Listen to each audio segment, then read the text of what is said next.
Hello guys, welcome to my YouTube channel 2 minute pharma. So आज हम human anatomy and physiology के कुछ की क्वेश्चंस देखेंगे जो ऑलरेडी समर 25 में पूछे गए हैं। So let's start.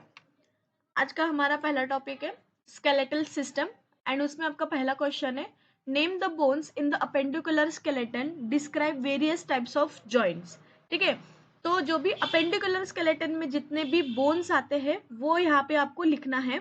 Then various types of joints यहाँ पे आपको एक्सप्लेन करना है। ठीक है, जैसे आप जानते हो बहुत सारे टाइप्स ऑफ जॉइंट्स है, तो वन बाय वन उनको लिख के एक्सप्लेन करना है। ठीक है, देन नेक्स्ट है ब्लड एंड कार्डियोवैस्कुलर सिस्टम। ये बहुत बहुत बहुत इंपॉर्टेंट टॉपिक है और इसमें एक ना एक क्वेश्चन हमेशा आता ही है। ठीक है, तो देखो इस पे क्या क्या क्वेश्चन है।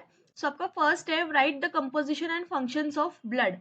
ठीक है, अभी देखो ब्लड के बारे में दो यहाँ पे चीजें लिखना है, एक तो कंपोजिशन, ठीक है, एंड देन उसका फंक्शंस, वो कैसे काम करता है। ठीक है, उसका क्या रोल है अपने बॉडी में। ठीक है, देन नेक्स्ट है with neat label diagram discuss anatomy and flow of blood through the heart। ठीक है, अभी पहले हार्ट का अच्छे से आपको यहाँ पे डायग्राम निकालना है।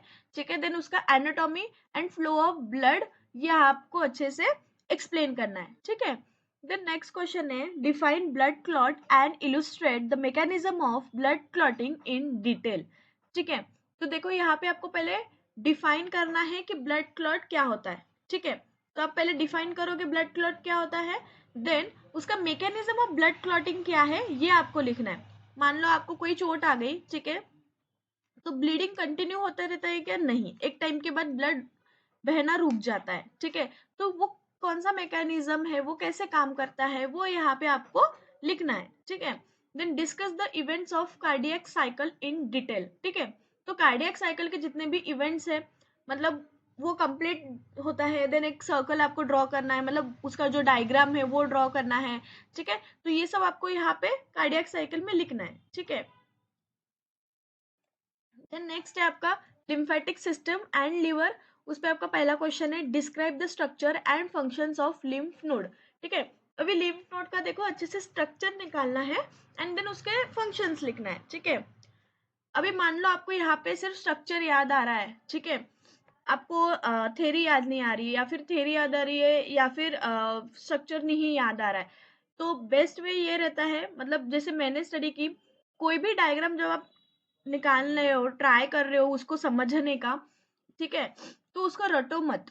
ठीक है, जो भी थ्योरी है एचएपी की रटे नहीं जाती है, उसको समझी जाती है। ठीक है, मान लो अगर आपने हार्ट का डायग्राम निकाल लिया है, ठीक है, और आपको फ्लो ऑफ देखना है, ठीक है, right atrium, right ventricular, left atrium, left ventricular, ठीक है, तो आप उसको वैसे बोलो। ठीक है, ठीक है, ऐसा ब्लड आया, देन इसमें गया, देन राइट एट्रियम से होके लेफ्ट वेंट्रिक सॉरी राइट वेंट्रिकल में गया। ठीक है, तो वो कैसे जा रहा है, वहां से वो कौन सा, क्या बोलते, तो अपना ट्राइस्पिड वॉल्व है, ठीक है, बाइस्पिड वॉल्व है।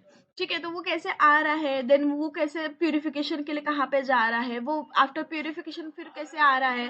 ठीक है, तो ये सब जो है ना, वो आप डायग्रामेटिक जितना अच्छे से करोगे ना, तो आपके मोस्ट ऑफ क्वेश्चन वैसे कवर हो जाते हैं। ठीक है, और एचएपी बहुत बहुत बहुत कवरिंग सब्जेक्ट है, आप इसमें बहुत अच्छे गुड स्कोर कर सकते हो। ठीक है, then forward, then next question is describe the various functions of liver. ठीक है, अभी लिवर के फंक्शंस आपको एक्सप्लेन करना है। ठीक है, देन नेक्स्ट अपना है nervous system, brain and reflex action पे।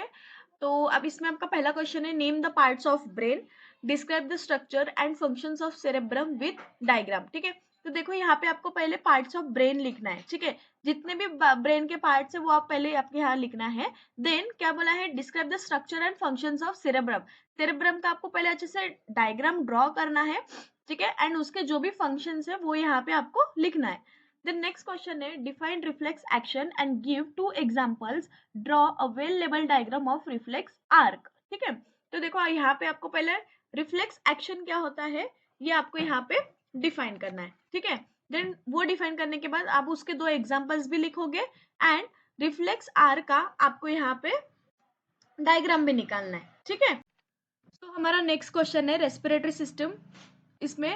ठीक है, तो इसमें आपका पहला क्वेश्चन है define respiration, discuss physiology of respiration in detail.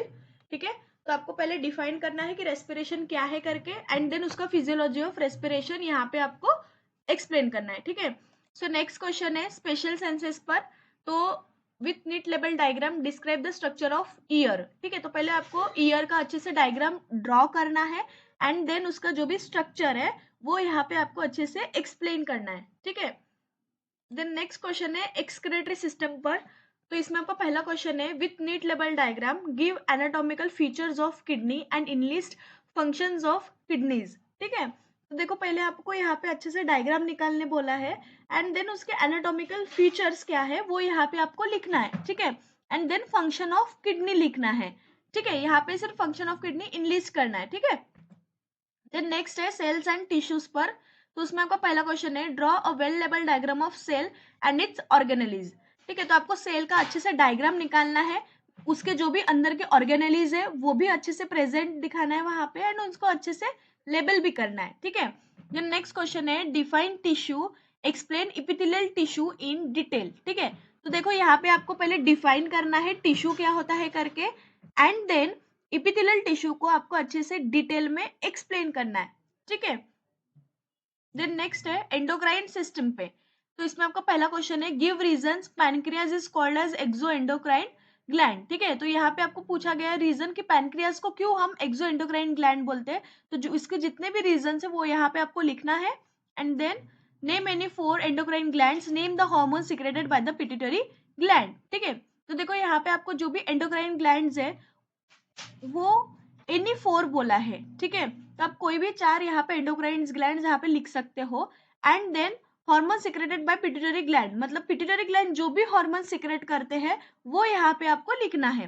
ठीक है, देन नेक्स्ट क्वेश्चन है summarise the hyposecretion and hyper secretion effects of thyroid gland. ठीक है, देखो अभी यहाँ पे हाइपोसिक्रेशन एंड हाइपर सिक्रेशन होता है पर किससे, इफेक्ट्स ऑफ थायराइड ग्लैंड। ठीक है, तो उसके जो भी समरी है वो यहाँ पे आपको एक्सप्लेन करना है। ठीक है, जैसे हाइपरथायराइडिज्म, हाइपोथायराइडिज्म। ठीक है, तो ये जो रिलेटेड है ये किससे रिलेटेड है, थायराइड ग्लैंड से रिलेटेड है। ठीक है, तो वो यहाँ पे आपको लिखना है। तो नेक्स्ट क्वेश्चन है फीमेल रिप्रोडक्टिव सिस्टम पर। तो यहाँ पे बोला गया draw a neat label diagram of female reproductive system, enlist the functions of female reproductive system. ठीक है, तो देखो यहाँ पे आपको पहले फीमेल रिप्रोडक्टिव सिस्टम जो है उसका अच्छे से डायग्राम ड्रॉ करना है, देन जो भी फंक्शंस ऑफ है, ठीक है, function of female reproductive system है वो यहाँ पे आपको इनलिस्ट करना है। ठीक है, सो आज के लिए इतना ही। अगर ये वीडियो आपको इन्फॉर्मेटिव लगा हो एंड यूजफुल लगा so please like share and subscribe my channel. Thank you.